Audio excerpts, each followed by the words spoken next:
Hello मित्रों, कैसे हैं। आशा करता हूं कि ठीक होंगे। चलिए, आज फिर से इस छठ पूजा के बाद हम लोग एक मंच पर उपस्थित हो रहे हैं। साथियों, इस छठ पर्व के साथ ही सूबे बिहार के तमाम नल जल अनुरक्षक या नल जल जो संचालित हो रहे हैं, जो पूर्व वार्ड सदस्य कर रहे हैं या पूर्व वार्ड सचिव कर रहे हैं, तमाम लोगों पर फिर से एक जिम्मेवारी आने वाली है, एक उथल पुथल आने वाला है। चूंकि छठ व्रत के वजह से सभी काम रुके हुए थे। उधर दुर्गा पूजा था, फिर दुर्गा पूजा के बाद छठ पूजा आया। इसमें तमाम पदाधिकारीगण अस्त व्यस्त थे और इस तरह से सरकार का ड्रीम प्रोजेक्ट कहे जाने वाला योजना, नल जल योजना पर से पदाधिकारियों का दिमाग हटा हुआ था। अब पूर्णतः फिर से सभी नल जल पर सारे पदाधिकारियों का नजर पड़ेगा और इस पर युद्ध स्तर पर काम शुरू होगा। इसमें आप तमाम अनुरक्षकों को, जो 2 साल 3 साल 4 साल से काम कर रहे हैं, उन्हें सतर्क रहना पड़ेगा। और मित्रों, मैं बतला दूं कि कहीं भी बगैर अपना हक मांगे हुए हक प्राप्त नहीं होता है। आप देखे होंगे, आप तमाम लोग देखे होंगे कि एक क्या बोलते हैं, रामायण के प्रसंग को एक बात मैं आपको उठाता हूं कि आप देखे होंगे कि जिस समय सीता हरण हो गया था और श्री रामचंद्र जी जब जा रहे थे खोजने सीता को, और वह रास्ते में जो है समुद्र पड़ा और समुद्र के सामने जो है इन लोगों ने कई दिनों तक तपस्या, कई दिनों तक मांग किया शांतिपूर्ण ढंग से, लेकिन समुद्र जो है उन्हें रास्ता नहीं दिया। तो इस तरह से जब आप अपने अधिकार को जब तक मांगिएगा नहीं, अधिकार के लिए जब तक लड़िएगा नहीं, जब तक अधिकार आपको मिलने वाला नहीं है। लेकिन लड़ाई का भी एक सिस्टम और एक सीमा होता है। लड़ाई, आप एक प्रजातांत्रिक व्यवस्था में जी रहे हैं, एक प्रजातांत्रिक व्यवस्था में रह रहे हैं, एक लोकतंत्र व्यवस्था में आप रह रहे हैं, तो आपको संवैधानिक दृष्टिकोण से ही चलना होगा। संविधान जो आपको अधिकार दिया है, संविधान जो प्रजातंत्र के रक्षा के लिए, संविधान जो प्रजातंत्र में निवास करने वाले व्यक्तियों को जो अधिकार दिया है, उस अधिकार के तहत अगर आप अपने मांग को रखते हैं तो उसमें आप कानून का रक्षा करते हुए भी, कानून का अनुसरण करते हुए भी आप अपने मांग को रख सकते हैं और ये संवैधानिक अधिकार आपको है। मित्रों, मैं बतला दूं आपको कि मैं कल परसों मैं एक वीडियो देखा जिसमें जो आदरणीय हमारे नल जल अनुरक्षक संघ के अध्यक्ष लिखते हैं, जितेंद्र दुबे जी, उनका भी मैं एक वक्तव्य को देखा था। और सिवान के चंदन दुबे जी हैं, जो नल जल सह भूमिदाता संघ के अध्यक्ष हुआ लिखते हैं। और इन लोगों में यह लड़ाई हो रही है। अब चंदन दुबे जी का स्टेटमेंट मैं देखा, उन्होंने यह बात कहा कि भाई इन लोगों को रजिस्ट्रेशन ही नहीं है। और अब इनका कहना है कि भाई वो लोग भूमिदाता का जो अनुरक्षक हैं उनका भी, या जो अनुरक्षक नहीं है उनका भी। तो मैं आपको इस वीडियो के मार्फत, मैं हालांकि इस बात पर कुछ बोलना नहीं चाह रहा था, लेकिन मैं आपको इस वीडियो के मार्फत बतला देना चाहता हूं कि हमें कौन सा संगठन क्या कर रहा है उससे मतलब नहीं होना चाहिए। अनुरक्षकों के हक की रक्षा कैसे हो, इस बात पर ध्यान केंद्रित करते हुए हम तमाम अनुरक्षकों को इसका लड़ाई लड़ना चाहिए। हमने चंदन जी को यह कहते हुए देखा उस वीडियो के मार्फत कि कुछ लोग गुमराह कर रहे हैं, तो मैं इस वीडियो के मार्फत यह बतला देना चाहता हूं कि कुछ लोग जो होते हैं, जो जानकारी ही नहीं रखते हैं, संवैधानिक जानकारी नहीं रखते हैं, और वो दूसरों पर कटाक्ष करते रहते हैं। तो ये कटाक्ष की बात नहीं होनी चाहिए। मैं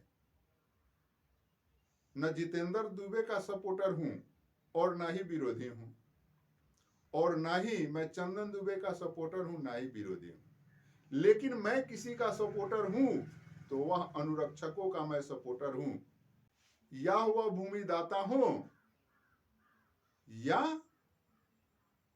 भूमिदाता नहीं हो, वह सरकारी ही स्थल पर बना हो और वहां अनुरक्षक का चयन हो गया है, या जो पूर्व वार्ड सदस्य ही हैं और जो नल जल का संचालन कर रहे हैं, 2 साल 3 साल से काम किए हैं, संवैधानिक अधिकार अगर उनके पक्ष में है तो मैं उनका सपोर्टर हूं और रहूंगा।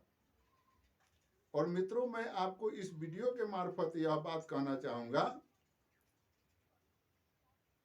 और सूबे बिहार के जो भी लोग जो अध्यक्ष अपने आप को कह रहे हैं, तो केवल अध्यक्ष कहने मात्र से किसी संगठन का आप अध्यक्ष नहीं होते हैं।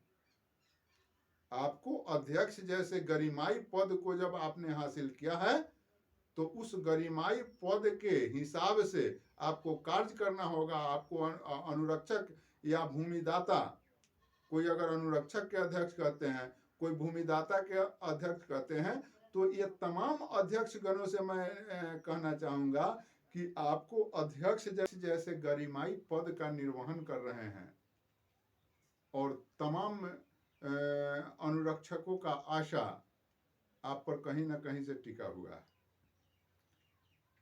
तो वैसे परिस्थिति में कोई ना कोई निष्कर्ष निकाल करके आप लोग अनुरक्षकों का लड़ाई लड़ने का प्रयास कीजिए, और अध्यक्ष पद गरिमाई का पद है, और उस सिस्टम में मैं निवेदन भी करना चाहूँगा कि कहीं कहीं मैं यह देखा हूँ कि बेवजह बिना मतलब का आप पूरे सूबे बिहार के अनुरक्षक का अध्यक्ष लिखते हुए बिना मतलब का आवेदन जो है पदाधिकारी को देते हैं। ये बात ठीक नहीं है। आप इस बात को देखिए, आप एक भी आवेदन देते हैं तो उसमें एक अच्छे अधिवक्ता से उसको दिखा लीजिए कि यह आवेदन जो है हमारे अनुरक्षकों के हक में है कि नहीं। मैं बहुत सारे चीज़ों को उसमें देखा हूं, इसलिए मैं इस वीडियो के मार्फत कह रहा हूं। कारण कि आप एक अध्यक्ष अगर लिखते हैं अपने आप को, और अगर आपको अध्यक्षता का सिस्टम को निभाना है, तो आपको यह सोचना होगा कि मैं जो बोल रहा हूं वह मेरा कथन नहीं, यह सूबे बिहार के अनुरक्षकों का कथन है। इसलिए बहुत साधी हुई बातें को आपको करनी पड़ेगी, बहुत सधे हुए कदम से आपको चलना पड़ेगा। इन तमाम बातों को ध्यान देते हुए आप लोग आगे बढ़े, और